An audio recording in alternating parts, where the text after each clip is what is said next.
Olá pessoal, neste vídeo eu vou resolver o exemplo do problema das p-medianas que a gente viu no vídeo anterior. Se você não viu o vídeo anterior, em que a gente aprendeu a fazer essa modelagem aqui, eu recomendo que você assista, vou deixar o link aqui em cima.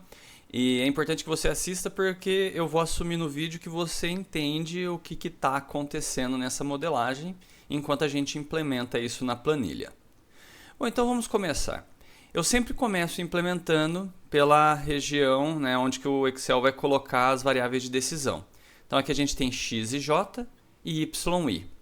Para quem assistiu a modelagem do problema do empacotamento no Excel, vai ser uma coisa muito parecida, tá? Então eu até recomendo que você também assista esse vídeo. Então o x e j, como sempre, vai ser uma matriz. E aqui a gente já tem bem no formato correto, então eu já vou copiar e colar aqui, porque daí eu tenho um local onde o Excel vai poder colocar todas as variáveis x e j. Então, bem aqui, para todas as fábricas, na verdade, todas as possíveis localizações de fábricas e todos os clientes, a gente tem aqui os x e j. Eu já vou aproveitar e formatar condicionalmente para ele marcar em vermelho quando for igual a 1. E agora a gente vai fazer o y-i.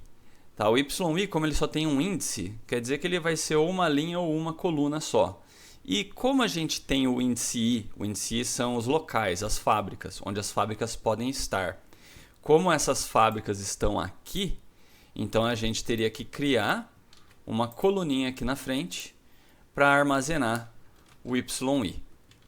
Então aqui a gente também tem a região de variáveis de decisão do y-i. Vou colocar numa cor diferente só para destacar. Vou também pedir para o Excel pintar de vermelho quando for igual a 1. Então aqui já está tudo funcionando. A formatação condicional não pegou aqui, deixa eu fazer de novo. É igual a 1. Vou dar OK. E pronto. Então a gente tem aqui a nossa região das variáveis de decisão. Agora a gente vai implementar a função objetivo, que também é semelhante a várias funções objetivos que a gente já implementou, porque é do custo total. É o somar produto dos custos pelas variáveis de decisão. Então eu vou criar uma célula aqui, a mais. A gente vai chamar ela de custo total. E aqui eu vou fazer o somar produto dos x e j pelos c e j.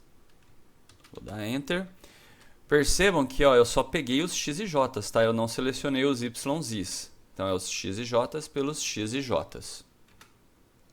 Agora a gente vai fazer esse conjunto de restrições aqui. Então aqui é para cada centro consumidor. A gente tem que somar todas as variáveis daquele centro consumidor e eu vou falar para o solver que tem que ser igual a 1 essa soma. Então para isso, como a gente tem os centros consumidores aqui, então eu tenho que criar uma linha aqui embaixo para armazenar essa soma.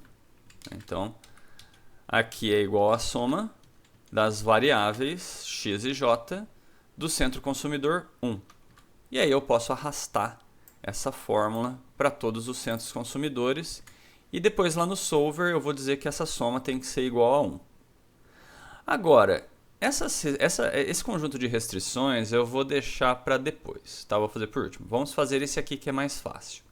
Aqui é simples. Está falando assim, o somatório de todos os y's tem que ser igual a p.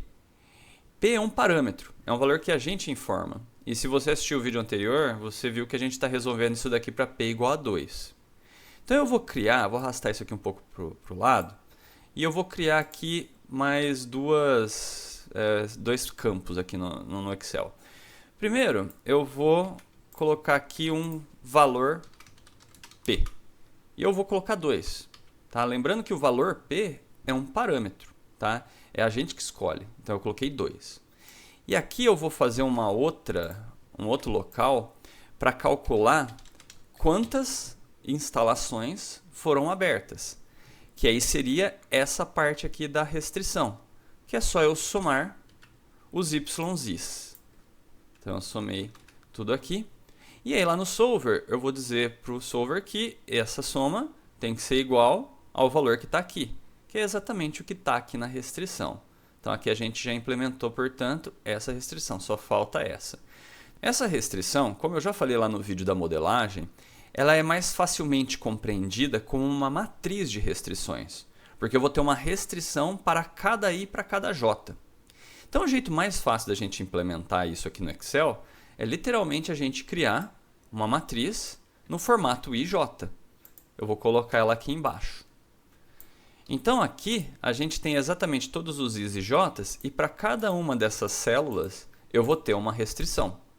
E a restrição é x e j menos y i. No caso do i igual a 1 e j igual a 1, então vai ser igual a x11. Onde que está o x11? x11 está aqui.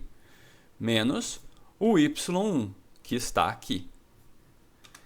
No caso do i igual a 1 e j igual a 2, vai ser igual ao x12 menos o y1. Lembra? O yi. Tá? Então, para automatizar a criação de todas essas restrições, o mais fácil é a gente arrastar. Só que para isso, é interessante a gente travar a coluna de onde a gente está marcando o yi. Então, aqui no meu caso é o M11, eu só vou travar o M.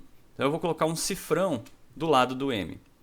Aí, quando eu arrastar para o lado, a coluna fica fixa. Mas quando eu arrastar para baixo, a linha muda de acordo com o que eu arrastar. Então, vamos fazer esse teste. Então, eu vou aqui arrastar tudo para a direita e tudo para baixo. E aqui fica fácil até de entender a restrição. Ó, se eu abrir qualquer restrição, por exemplo, eu abri aqui para i igual a 3 e j igual a 7.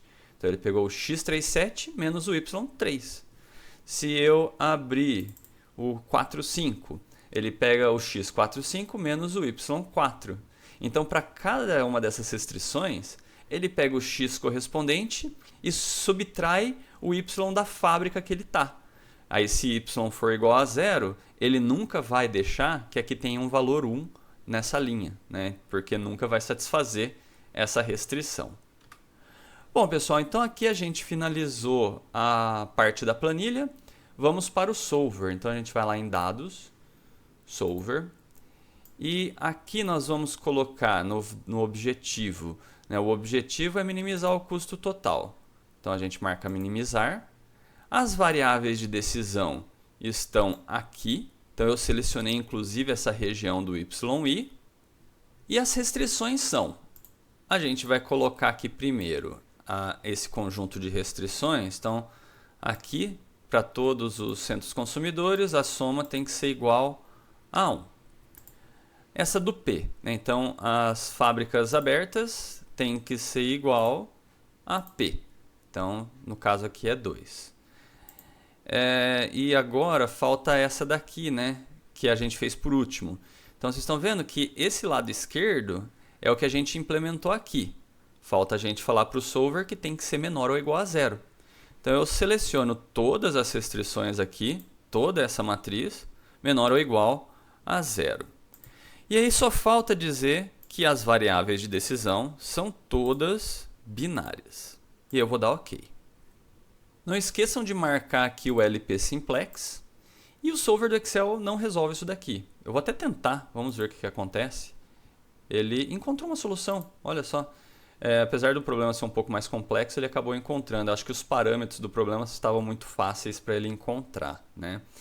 Aí ele achou uma solução aqui, ele abriu as fábricas 2 e 5, e aí a gente tem um custo total de 4.234, né? E aqui aconteceu uma coisa que geralmente para um tomador de decisão não é muito legal, né? Porque acabou que ele abriu a fábrica 5 e colocou quase todo mundo para ser atendido pela fábrica 5. E ele abriu a fábrica 2 e só tem uma pessoa sendo atendida por essa fábrica, tá? Eu vou fazer uns exemplos mais para frente de problema de P medianas e de P centros que limita a quantidade mínima e máxima de centros consumidores sendo atendidos por cada fábrica, tá? Então fiquem atentos a esses vídeos porque seria o ideal nesse caso aqui, tá? A gente aplicar uma restrição para falar assim, olha, no mínimo você tem que atender 3 centros consumidores a partir de cada fábrica. Na verdade, quem já está acompanhando todos os vídeos talvez já até saiba como fazer algo desse tipo que eu acabei de dizer, tá? Mas vamos resolver. Eu falei para vocês que P era um parâmetro, né? Então eu poderia resolver isso daqui para P igual a 3, por exemplo. Então se eu abrir aqui uma terceira fábrica, vamos ver como é que ficaria. Eu vou clicar aqui no Solve de novo. E aí automaticamente o OpenSolver que eu usei agora, ele já resolve para 3 fábricas. Então a gente pode testar o nosso problema para P igual a 1, P igual a 2, P igual a 3, para quantos a gente achar necessário. Se fosse para abrir 3 fábricas, aí ele abriria a fábrica no local 3, 5 e 2. Tá? Eu vou resolver para P igual a 2 usando o OpenSolver, só para ver se dá a mesma solução que o Excel tinha encontrado. E realmente dá a mesma solução. Tá? Então, para P igual a 2 a solução seria essa mesma. Aí a gente teria que colocar algumas restrições para garantir que no mínimo ele vai ter uma certa quantidade de centros consumidores. Bom pessoal, então a gente finaliza o vídeo por aqui. Esse modelo ele é um pouco mais complicado, como a gente já tinha falado, principalmente por conta dessas restrições, porém agora vocês já sabem como implementar elas. E esse tipo de restrição costuma aparecer bastante, tem vários problemas de pesquisa operacional que a gente encontra restrições desse tipo. Tá? Então fiquem atentos porque nos próximos vídeos eu vou avançar nesse conteúdo de P-medianas, a gente vai ver algumas restrições a mais que poderiam ser colocadas e também a resolução delas no OpenSolver. Tá? Até mais, pessoal!